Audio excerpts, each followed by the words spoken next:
I wanted a really flat, quiet name. And one of my Bibles out here is James Bond's Birds of the West Indies. And I thought, well, now, James Bond, now that's a pretty quiet name. And so I simply stole it and used it.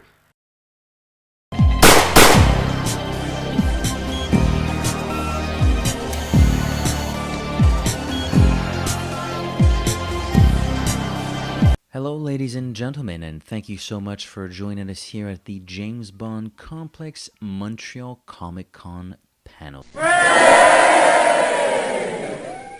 Well, thank you so much. We are a podcast, the James Bond Complex, of which I am one of the hosts. My name is Edgar. I'm also one of the hosts. My name is Matt. And what is it that we do at the James Bond Complex, Matthew? I don't know. Oh, wait. Do we talk about the entire James Bond film from the original Fleming books to the films and everything in between? Mm-hmm. We do indeed. Familiar somehow. Absolutely. So essentially what we do on a weekly basis is we read one of the books written by Ian Fleming, then we compare its film equivalent, and after which we usually record a special bonus episode which touches a variety of topics related to 007, and we release each on a weekly basis. And we've been going on since February this year. So we're fairly nascent in the podcasting world, but very influential. We're here for a reason. We're going to put our name, our mission statement to the test. Yeah. We're going to put it into effect. From Fleming to the film.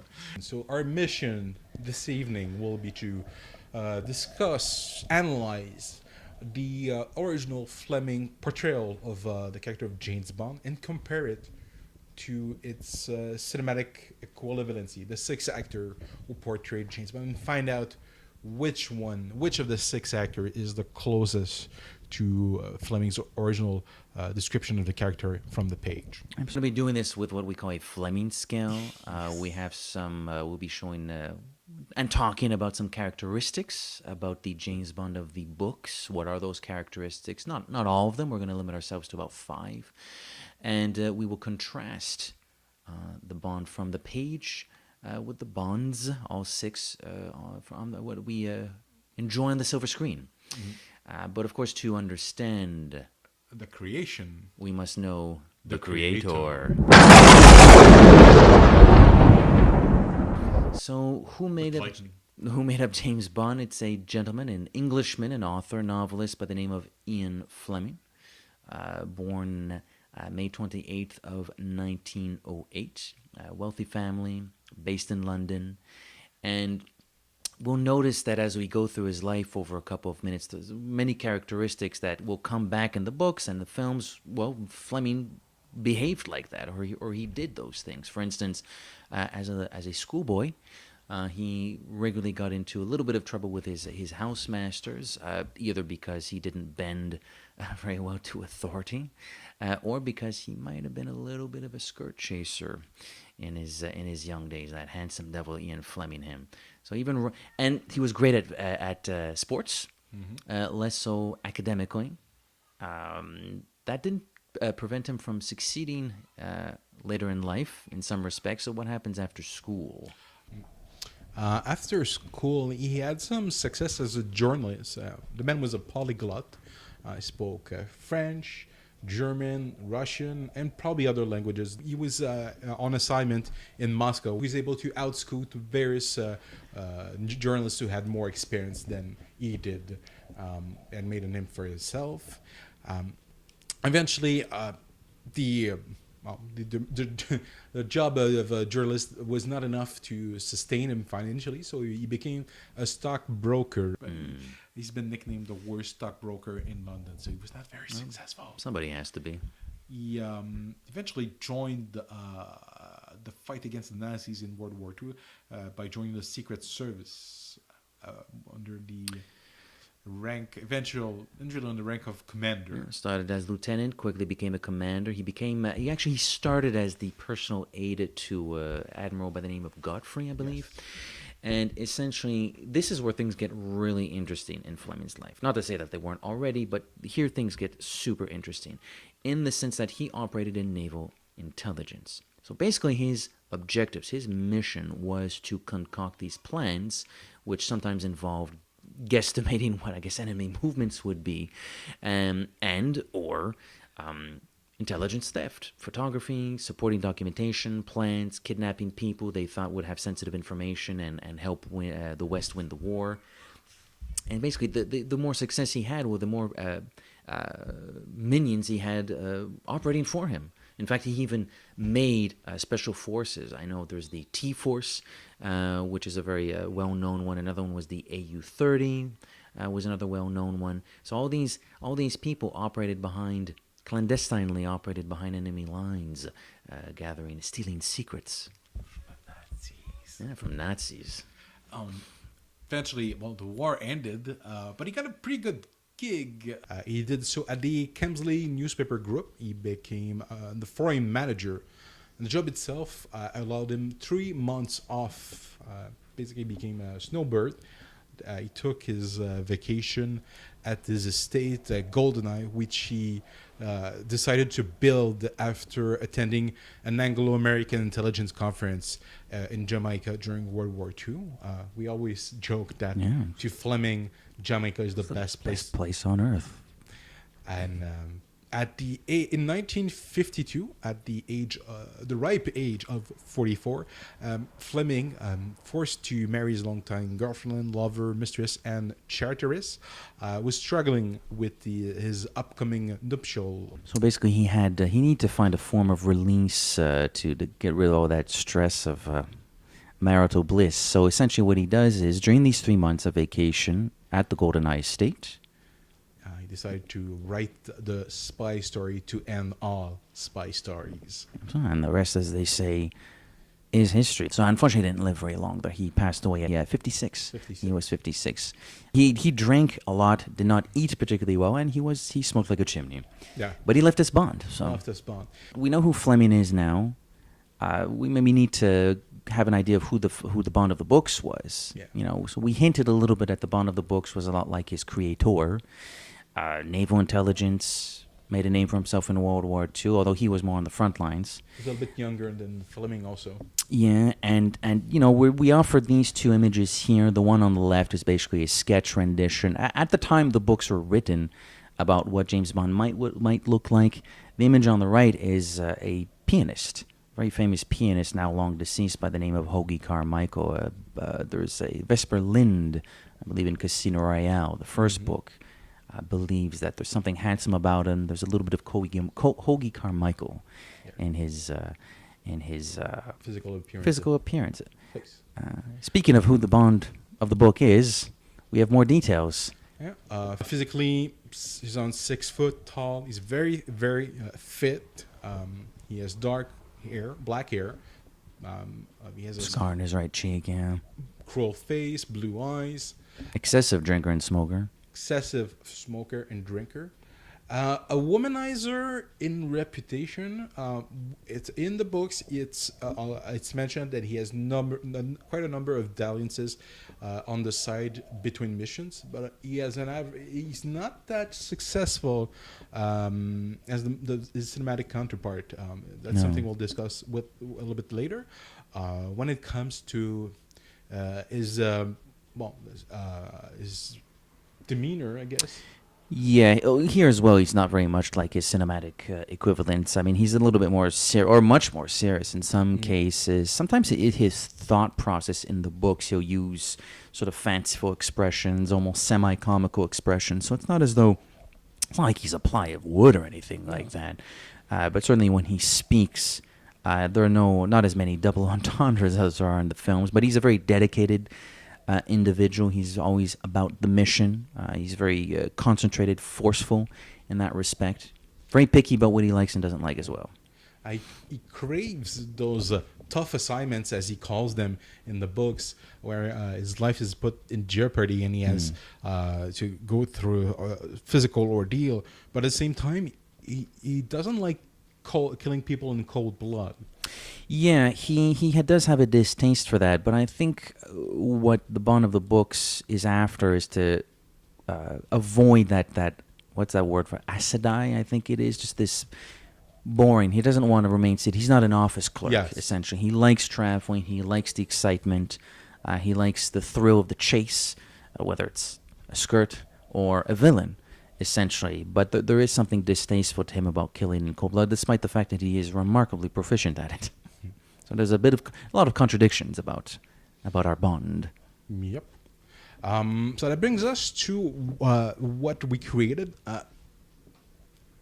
We created what we call the Fleming scale. So we did a little map. We used multiple resources, multiple articles, our own viewing of the films Absolutely. themselves, and we of the books, or our own reading of the books, and we created what we call the Fleming scale. And we established the characteristics that are associated with the character. We have multiple categories. Yeah, a lot of the categories for which we were able to quantify Yes. the data. Not that we necessarily did all that. There are a lot of websites that offer these numbers, but the numbers differ sometimes. But we We have alcohol, cigarette, and drugs. Because the Fleming Bonds actually did Benzedrine. does a little bit of drugs. And that's today it's a type of amphetamine. Basically, it's speed, for to use Absolutely. the colloquial term. And then we have the license to kill. Of course, that's what he's most famous for. So basically, I mean, this one is self-explanatory. It's basically his kill count. How many in the books, how many in the films, and we average them out. So again, we won't bore you with numbers, but they're reference points, essentially. You can read them, but if he drinks about 7.87 units of alcohol per story, and he smokes around 70 cigarettes per day, and he kills 107 persons in the books, and that averages out to 5.09 per story. I should say per story. Oh, absolutely. Physically resembles, we just mentioned it. Precisely. So we're including that in our Fleming scale. Now we have the lovers, the sexual conquest that Bond has throughout the books. The number of women he has sexual intercourse with. Estimated number of lovers is 17, which rounds out to 0.8 per story. Because there's multiple stories where it's either it's a short story or it's Moonraker, and he doesn't sleep. No, with, he fails. He would like to in Moonraker, but it doesn't happen. So Bond does not always get the girl.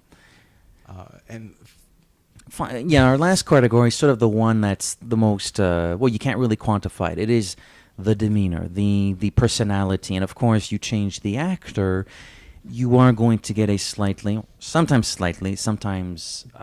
impressively contrast Yes. in how the Bond of the books behaves and how the Bond of the movies behave. So we're going to end the discussion of each actor with how does this Bond behave in relation to the Bond of the books. We're going to use that to give them 001 to 007 rating. And the higher the actor's score, the closer they resemble Ian Fleming's James Bond from the books. Yes. And we'll be going in chronological order in which the 6 official actors played the part. So let's start with Big Sean. Bond. James Bond. The Big Sean, the Alpha. The Alpha, yeah, in so many ways. OG. It's hard to knock Big Sean because a lot of people consider him to be the best James Bond, but we're doing things a little differently. We're doing things differently. Well, we'll start with the positive, I guess. Absolutely. Physically, he's buff. Oh yeah, he's good. When he started playing the part, he was a bodybuilder a few years ago. So he still has good muscle mass. He's Absolutely. very fit. Yeah, there's a lot of action sequences, and he physically looks the part. Absolutely, yeah. Height and the way he looks good. He looks very manly, which is kind of what in the books. Fleming, pardon me. Bond is often described as having cruel, good looks, and I think Connery pulls that off relatively well. He's also, the behavior one is where things get a little bit funky. It's really the best of both worlds, or night and day, as I should say. You look at your Dr. Knows, your From Russia with Loves, and it's pretty accurate on the whole. Not a perfect, but pretty good.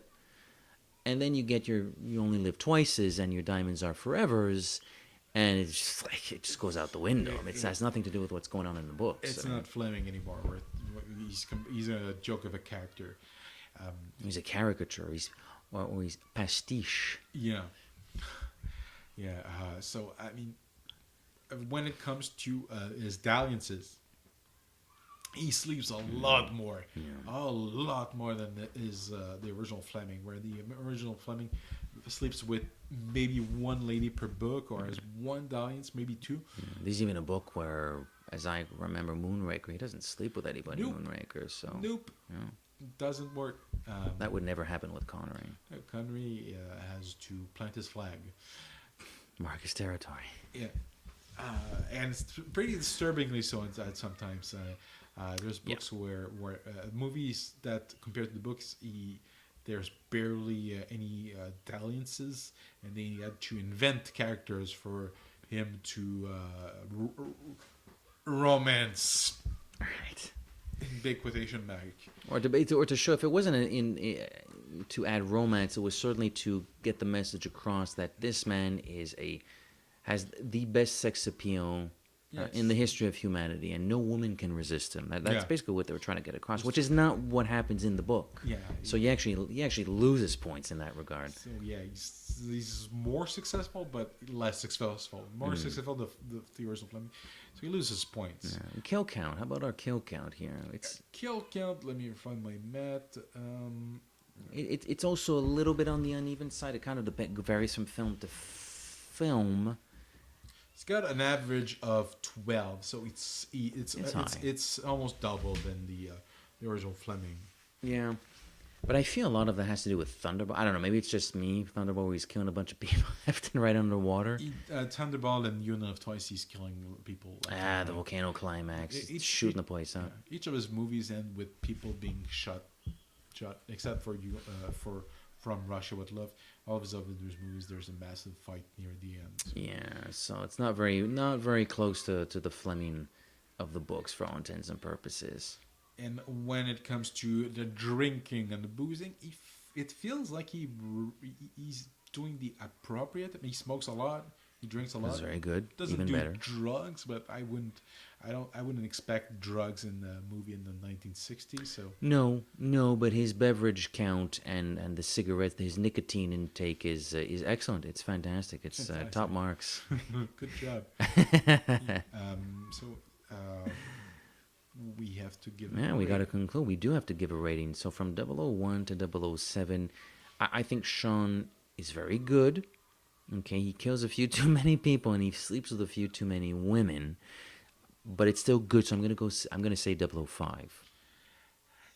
So I had to do some math to figure out my scoring. So for Connery is equal with another actor when I did the math, so I had to pick and choose. So he's 006 for me. 006. Yeah. A lot of people would agree with you. I mean, I'm sure a lot of people would give him 007, but I suspect it's because they haven't read too many of the books. Yeah. Which brings us to the Aussie. My name's Bond. James Bond. George Lazenby. Georgie boy. Only one movie, so it's weird to compare him to the others. His average is all taken from one movie. Only one movie. And not only that, it's a film, if anybody knows anything about the making of that movie, On Her Majesty's Secret Service was fully intended to reflect the novel as much as possible. Yeah, they're doing pretty good adaptation of it. Yeah. They didn't change much. No, really not at all. And George is going to score pretty highly in a lot of these categories. I mean, physically looks a little young. Yeah. Got a bit of a baby face going on. But even so, height and physicality, his capacity to engage in fisticuffs and wrestle and tussle with the best of the villains, it's pretty darn good. He's definitely physically the most energetic of them all, being the youngest. He brings a youthful vitality that none of the other actors can have. Physically, too young. So, yeah, he doesn't look necessarily cruel, but he acts aggressive at times. He does act a little He's aggressive. a little bit cocky. So it's a different thing, but I kind of like it. His cockiness is enjoyable. Well, on the topic of his cockiness and his behavior, I would also argue that as far as demeanor and behavior is concerned, he also is kind of like the Fleming, like the Bond of the books. Pardon me, insofar that he does feel. You have that machismo, yeah, but you also have those feelings. He does fall in love and gets married in Honor Majesty's Secret Service. So He that feels afraid at times. He doesn't feel there's a slight vulnerability. like an indestructible machine. He feels like a human being. Yeah. And the Bond in the books was sometimes scared for his life, and there's a great sequence, in this movie where Bond is terrified for his life, where he's escaping his glory and he's around the ice rink. That he's absolutely. He thinks he's gonna die. Yeah, He's trapped. absolutely. So when it comes to the ladies, Little high. a little high, depending on. Oh, he's got so much choice up there at his glory. What are you gonna do? Depending on how you perceive those scenes, and I would actually like you watch it just to make sure. It's a little bit higher. He's an average of 0.8, and George sleeps with even the two ladies. Somebody that might have slept with all the angels of death high on top of Piz Gloria. So that's pretty high. So he loses points there. Yeah, a little much. Bit too much of a skirt chaser there. Where he gains points, he kills the appropriate amount of people. Yeah, he kills, but not too many. He kills about 5 people, so that's the average for the Fleming Bond. It's tough to get closer than that, which is actually spectacular when you consider that climax in Piz Gloria. He's sliding all over the place with a machine gun in his hand, and yet he somehow only killed 5 people. Yeah, that we see. I mean, sometimes with the way these movies are edited, because probably the 3/4 of the movie doesn't kill anyone. There's barely he attempts. There's that guy in the we won't go beat by beat, but that's the math I did on the internets. Absolutely, the internet's assisted us a little bit. Now we got our drugs and alky. Yeah. No, about the drugs. I mean, not many of our Bonds from the movies are going to be taking drugs. Only one is implied to have done suggested. drugs. We'll get to him a little bit later on. He drinks plenty, just like a fish. Ladies, reasonable, but a little bit excessive. Kills, very appropriate. And Great physical appearance. Great physical. Little young. A little bit young. A little bit. But if his physicality, the physicality brings to the role is very, very accurate. Now the actor. How do you feel about George Lane's actor? How do I feel about George Lazenby, the actor, in relation to Ian Fleming's 007? Yeah, what he brings to the part. Buckle your seatbelts. I'm going to give him a 006. I think he's shockingly accurate when you consider that so many people either bash him because he only did the one, or forget him because he only did the one. If you pay attention to that film, and if you've read some Fleming, I got to give him a 006. Do I give him 006? Or do I give him 007 or 005? You know... It's a wide range there. It's a wide spectrum. Well, it's the same. It's I don't feel like he deserves 007. I don't feel like, he's a little too much wet behind the ears. He sleeps a lot. Like, the sleeping around, that's something that and he almost slept with Fräulein. That alone should almost but he's enjoying it too much, and you should feel that romance a little bit more. And because of the sleeping around, I'm gonna, you know what? Screw this. I'm gonna give him 005. 005. All right. Still fair. No, fair. Which brings us to the longest serving James, or at least the one. Grandpa. Sure. Fine. My name's Bond. James Bond. Sir Roger Moore. Yes. We didn't say Sean Connery. No, we didn't, but I'm going to put as much emphasis as I can on Sir Roger. Yeah. 7 movies from 73 to 85. Now, I'm a Roger guy. I know a lot of the listeners know this. You obviously know this. Oh, yes. I'm a Roger guy. I made you confirm. Yeah, you made me come out. So that being said, for the purposes of today's evaluation, we do want to be fair, we do want to be accurate. Is Roger very reflective of Ian Fleming's James Bond? Well, he's a little old.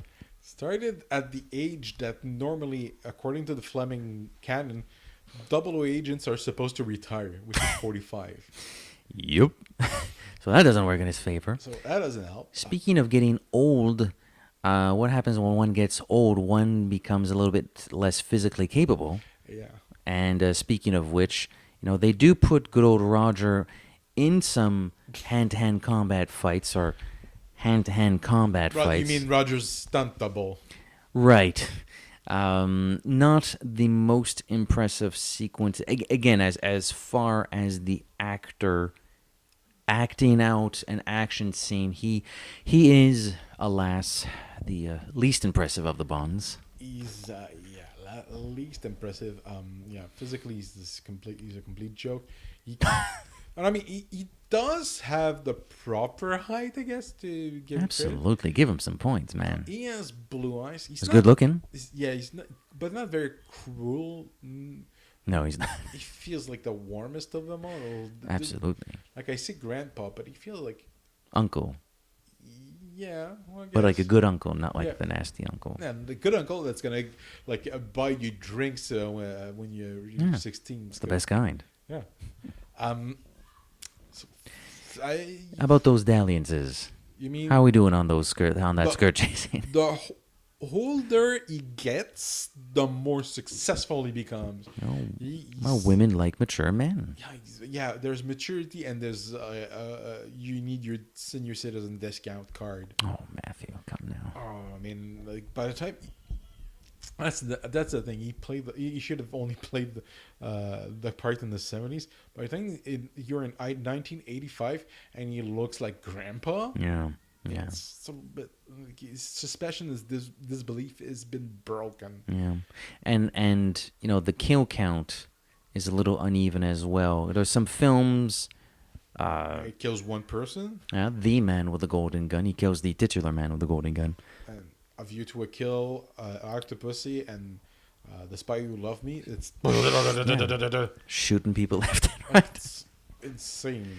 So it makes it a little bit. I guess he's sort of middle of the road with the kill count would be maybe a little bit too much on the side of just blowing rooms up. He's not the most lethal, but it's pretty high. It's a little bit higher than Sean Connery. And as far as behavior goes and demeanor, we all love a good Roger, but the fact of the matter is, it's a little lighthearted. You do have some moments, rare though they may be, you do have some moments of grit. When he says it would be a pleasure to kill Scaramanga. There's the classic For Your Eyes Only, kicking the car off the cliff. Well, it's not that those moments aren't there, but you do have to wade through a lot of double entendres and jokes and lighthearted stuff to get to them. So there's a lot of humor, an excessive amount of humor. So we have to give him a rating.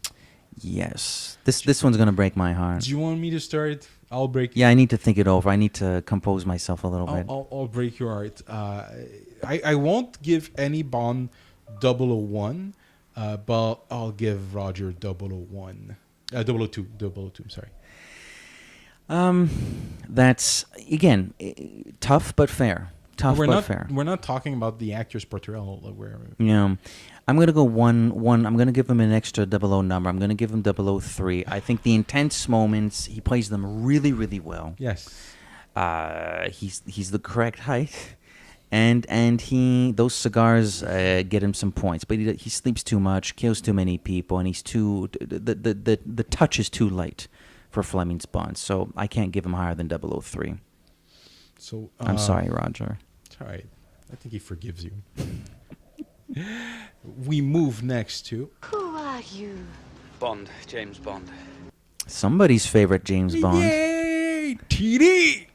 Absolutely. Timothy Dalton only played him twice, but very, very memorably. Very memorably. That actually helps him with his average, because he has an average... he doesn't drink enough, but he smokes like a chimney. Oh, yeah.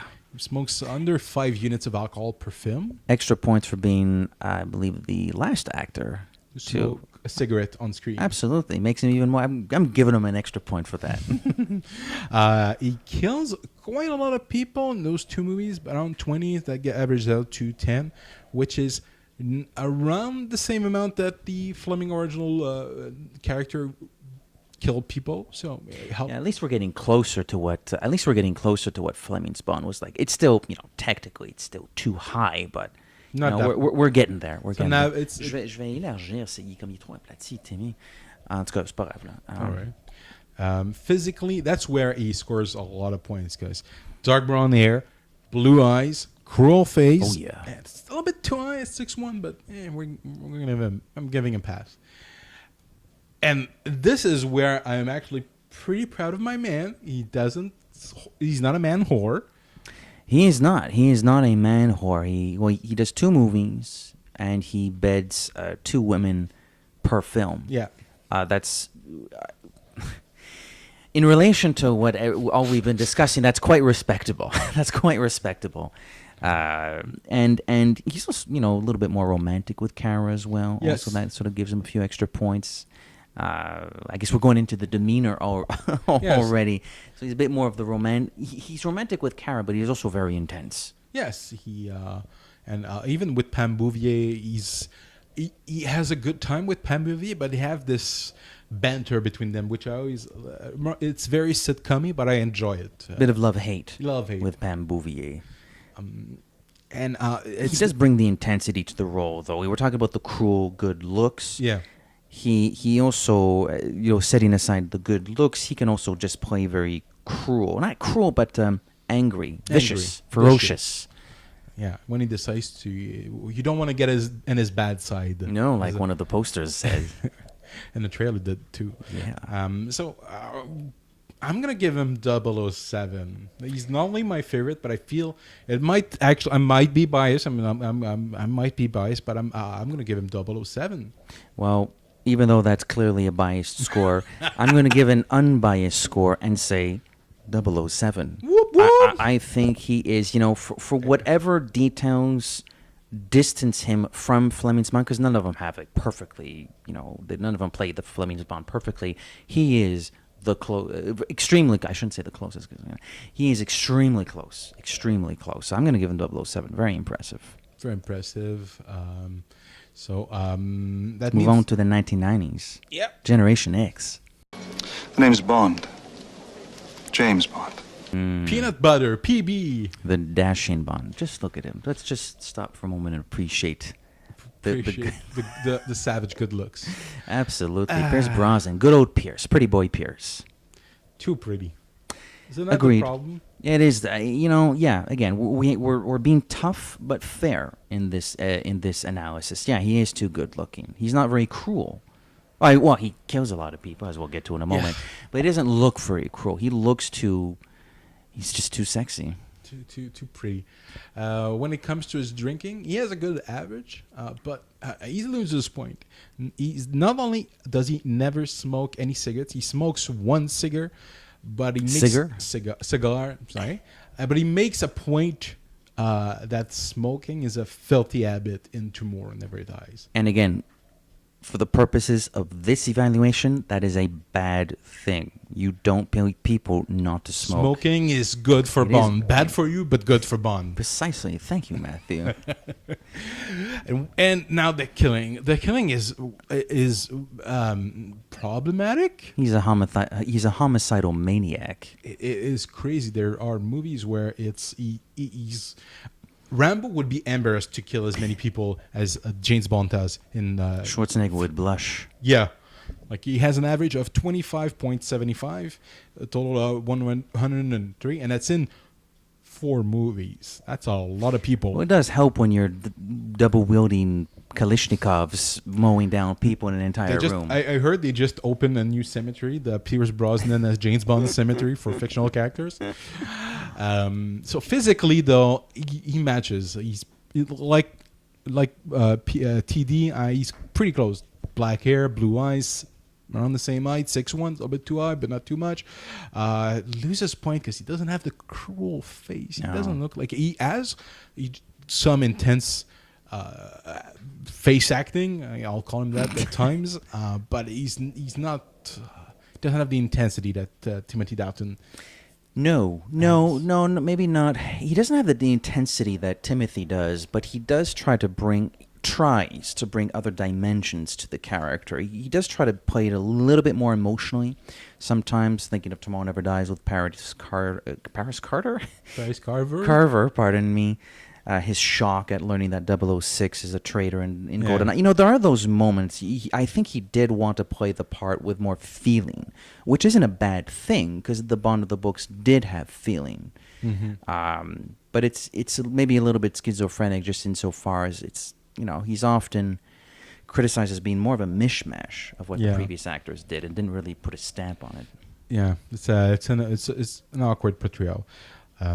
Sleeps a little bit too much. Yeah, we're back. We're Timothy course corrected. Now we're sort of going back the other way. So I mean, we have to give him a rating. We do, and you know, God bless Pierce Brosnan. I'll love him to the day I die, but I'm going to give him a 003. It's again not reflective of how I like the movies or not, but it's Fleming's Bond. He's a 003.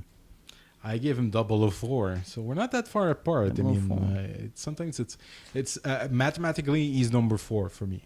The name's Bond. James Bond. Ooh, current Bond. DC. Not Marvel. Ooh. Daniel Craig drinks a lot of alcohol. I always forget that. I always joke that the Aston Martin that he crashes in Casino Royale is not because of Vesperl in the middle of the road. He's completely wasted. Wouldn't be the least bit surprised if that were true, like a behind-the-scenes joke or something like that. Daniel Craig, we bless thee, thy patron saint of getting sloshed. He is extraordinary. And in Skyfall, there's a moment where Silva has his medical report, and it says that it shows traces of substance abuse. And that could be a number of things, but it's drugs. So could be drugs. Could be some type of benzodrine. Benzodrine. It very well could be an extremely subtle way of going back to the books like that, because they won't actually make him take drugs in the film, not willingly anyways. So an average of 18.5, so that's too high. But yeah, it's true, it is. It's too high. I mean, when it comes to killing, total of 85 in 4 movies, average out of 2025. He's not far behind Pierce. Not very far, and he has one more film. He might actually beat Pierce for the average of killing. Blow up another Spectre base and you can maybe surpass Pierce. Yeah. And physically, this is where he loses a lot of points. Because, I mean, I'm not going to start craignotbond.com, and we are not. This doesn't speak to the quality of the acting, and this is meant as entertainment and bringing back to Fleming, but physically, dirty blonde hair. 5'8", that's too short. Teeny weeny Bond. He's the below 3.5. But he has the blue face and the blue eyes and the cruel face. Cruel, absolutely. That he does play well. He plays that. He has it in his facial structure, I guess I would argue, but also in the performance as well. He can be very, very intimidating, which the Bond of the books often was. Yes. So I think as far as I guess we're sort of this bleeds into the demeanor part of the conversation. As far as his personality goes, an interesting one to evaluate. Very focused, very sharp, a man of the mission, cruel, everything that was in the books. But as you and I have discussed in the past, he's maybe too distant. Too cold. That's how I feel. And for the leading ladies, he had 6 sexual encounters to average out to 1.5. That is adequate. He is a prude, frankly. By James Bond movie standards, he's basically a prude. So, I mean, you have to give him a rating. Oh, yes. Mathematically, I mean, I know where he's going. I'm going to give him a 005. A little bit too distant, kills too many people. Yeah, he's blonde. 005. CraigNotBomb.com. Let's bring that thing back. 005. I gave him. I almost feel embarrassed because I love all of his movies, but physically, when you compare him to Fleming, he really doesn't match the description. So I give him 003. I almost feel bad about it. He's Send your hate mail to @MattAuclair. And I don't hate on the actor's portrayal. It's just I had to do Matt and I'd be as impartial. Okay, I was partial with TD, but the other ones I have no dog in the race. So he's number 3 for me. Interesting. I give no one 001. So that will depend on the 7th man to play James Bond to give somebody the last. See what the future has in store spot for our franchise. Yeah. And what does this all mean? Well, obviously Timothy Dalton is the best Bond. Duh. Yeah. Yes, of course. But does it really mean that much? Does it really mean that, first and foremost? No, it doesn't. No, and nor should it, Yeah. for that matter. Nor should it. I mean, I think it's important to recognize that, when you change the actor, you're going to get something different. I think it was one of the producers of the franchise, Cubby Broccoli, that said, the role is bigger than the actor who portrays him. So I think it's important to accept different spins on the character, however similar some of the tropes are. You're going to get a different flavor each time out, and I think that's a good thing. That's a good thing. A lot of people talk about my Bond, and that's perfectly fine. We all have our own Bonds, whether it's because that's the first Bond we ever saw, that's the Bond we were introduced to, or just because of, natural predilections, maybe like with you and Timothy Dalton, it's just, you just gravitate towards certain actors more than others, and then that's perfectly fine. So it's not because you're not close to Fleming's Bond that you're not a good Bond, and that you can't be loved by millions of fans. And I mean, honestly, most people have not read any Fleming. As much as I love going back to those books right now, some of them are a little bit dusty from time to time when it comes to modern social conventions, let's say. The Live and Let Die was interesting, and so was Goldfinger. Fleming was a man of his time, and the Bond of the book is a close approximation of what Fleming felt and thought. The character has evolved when they changed. They evolved when they made the character into movies, and the actors brought something different, and directors brought more. So it's not the same character anymore. So you can't. It's hard actually to compare, and it doesn't speak to the quality. What we are doing is just having fun and bringing back to Fleming, but it doesn't speak to the quality of the movies. The characterization is just comparing to a book series that ended over 50 years ago now. Absolutely. Who's the best Bond? Your Bond is the best. Your Bond is the best. Your Bond is the best. Your Bond is the best. Everyone's Bond is the best. Yeah, whatever you're most comfortable with. Yeah. There's a Bond for everybody, and that's the beautiful thing. And I think if I may do a terrible joke, since there's a Bond for everybody, that's why we suffer from the James Bond complex. And yeah, and maybe that's why some of you too as well. So I hope you had a pleasant evening. Thank you for being with us. Very much appreciate your presence. Don't forget to check us out on iTunes, Google Play. Subscribe, rate us. Give us a 005 rating. Give us a 005. Give us a 005. All right. On est fini? On est fini. Allez, bonne soirée. Bonne soirée, merci beaucoup.